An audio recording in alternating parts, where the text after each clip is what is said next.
So I'm billed to give a Thai talk, but I don't think I'll speak in Thai. There's it's a very diverse group, and I think pretty much all the Thai speakers here are also very comfortable in English, so that help everybody. Yes, it's been a beautiful day, and just having people come to the monastery, and of course having Ajahn Viradhammo here with us. It's always a treat. I was reminding Ajahn Viradhammo that we first met it's like end of January, early February, 1974. There's probably lots of people who weren't even born then. So we go back a long way, and it's always fun to have time together and to have him here, and I think for people to hear somebody like Ajahn Viradhammo just given perspectives and reflections that are gained from years and years, decades of practice, of study, of putting the teachings into daily life and putting them to the test. So that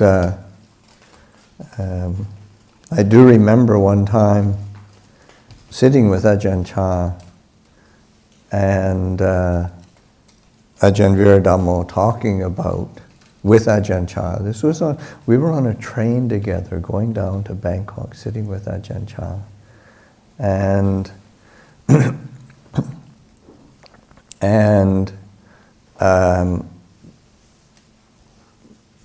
talking about effort, talking about difficulties, talking about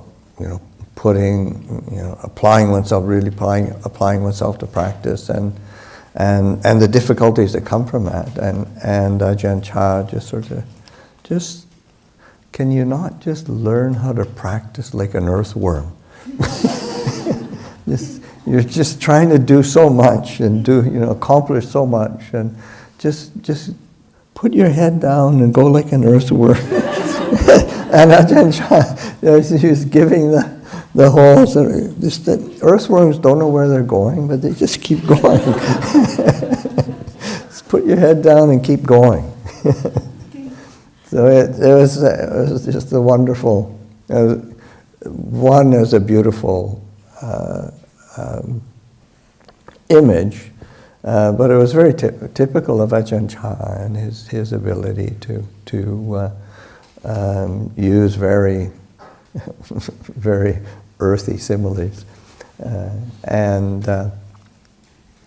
but also to encourage us, try to balance us, because so much of the practice is not about achieving, attaining, getting quote unquote somewhere. It's about learning how to be present, and that we keep overlooking that, and to be able to learn how to be present, and that and just as Ajahn Viradhammo was talking about that, the importance of coming back to that fundamental awareness. It's an insight that was very instrumental to Ajahn Chah's own practice, but also throughout the whole Thai forest tradition and Ajahn Mun's teaching. You hear it expressed by so many teachers of how important it was for them, and certainly for Ajahn Chah it was, but it's being able to pay attention and notice the difference between the mind and the objects of mind. And because the problem is we get entangled and caught up in the objects of mind. And the objects of mind are our likes, our dislikes, our things that we want, things that we don't want, things how we think it should be and how it shouldn't be. And so we're constantly bouncing back and forth between objects and forgetting that underneath all that is the fundamental mind itself of knowing. Just knowing, just being present, just being aware. This kind of quality of a spacious awareness. And that's accessible to all of us. It's not some special quality that you're going to get if you make enough merit and attend enough Kathinas and do all sorts of special practices. The special practice is just learning how to be present and not get caught in the objects of mind, in the objects of either our likes or our dislikes. And so it's something that's very simple, but sometimes it's really hard to do simple things, isn't it? So that's why it's so important to have good friendships, and to draw yourself to good places, to be around good people, because we need that support. We need that foundation of stability in order to remind ourselves and to see more clearly just how transformative and liberating simple awareness actually is, a fundamental quality of knowing. So it is so important, and it's easy to get caught in doubt. It's easy to get caught in uncertainty. There's so many things we can doubt about, and if we can doubt about it, we will. And so, but that sense of reminding ourselves of what is fundamental, and to pay attention to what we actually have been doing. It's like anybody who's come here today and who's stayed for the Dhamma talk is interested in Dhamma. And it's easy to overlook or to not give yourself enough credit for it, but the reality is that one already is inclined and has the capacity for that knowing, and that one has been steeping oneself in those things that are truly good. What comes to mind is a sutta where it's actually the Buddha's cousin, Mahanama, who is a ruler of the Sakyan clan. He got saddled with the job after the Buddha took off.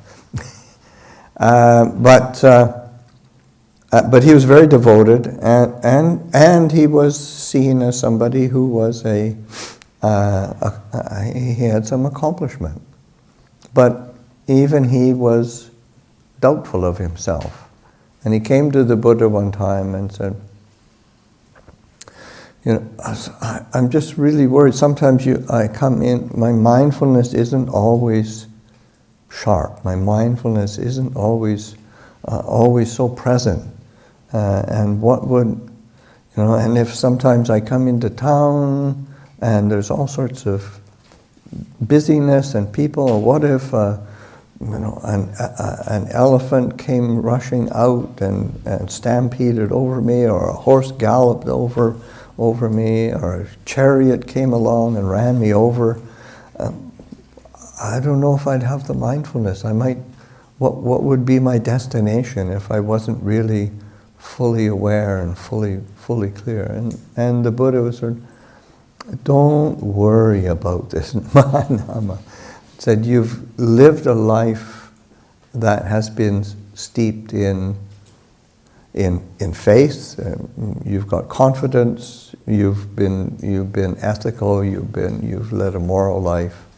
So you've drawn close to the teachings. You've been generous. You have that spirit of renunciation, and you have a reflective investigation. In Pali, it's saddha sila sutta jaka panya. So it's that sort of faith, virtue, study, generosity, and wisdom. And so that those qualities are considered fundamental to all of us who are practicing. Is what we're actually cultivating already. And so that those are the qualities that give us a foundation. And then he said, when you've steeped yourself in that, you live that, your heart will go to distinction. And he said, it's like, and the image he gave was, it's like a pot, like an earthen pot full of ghee that you take into a lake or a pond, and you drop it on the bottom, it hits a rock, the pot breaks into pieces, the oil rises to the surface. So that's just natural. He said, in the same way, at death, the physical body will fall apart, but the heart will go to distinction. And so it's this steeping ourselves in these qualities and living like, which we've all been doing. So there's a lot of it is just learning how to remind ourselves and to encourage ourselves, and to not be comparing ourselves, because we can always be better, and we can torture ourselves with trying to be better all the time. Which doesn't, obviously there's a middle way, a balance that needs to be struck. In that we do, we want to motivate ourselves and to encourage ourselves, but not to be beating ourselves up all the time or set unrealistic goals for ourselves that we feel frustrated by. So that the practice is one that we keep paying attention to, so that it nurtures and nourishes this heart of distinction, of clarity, of well-being. And certainly, so coming together on a day like today, if you leave here depressed and frustrated, I don't know what you've been doing. It's really uplifting. So so I delight in everybody's efforts to come and be here and to join in, and it's been quite wonderful to have a large gathering again. It's been a long time, so just to give my good wishes and blessings to everyone.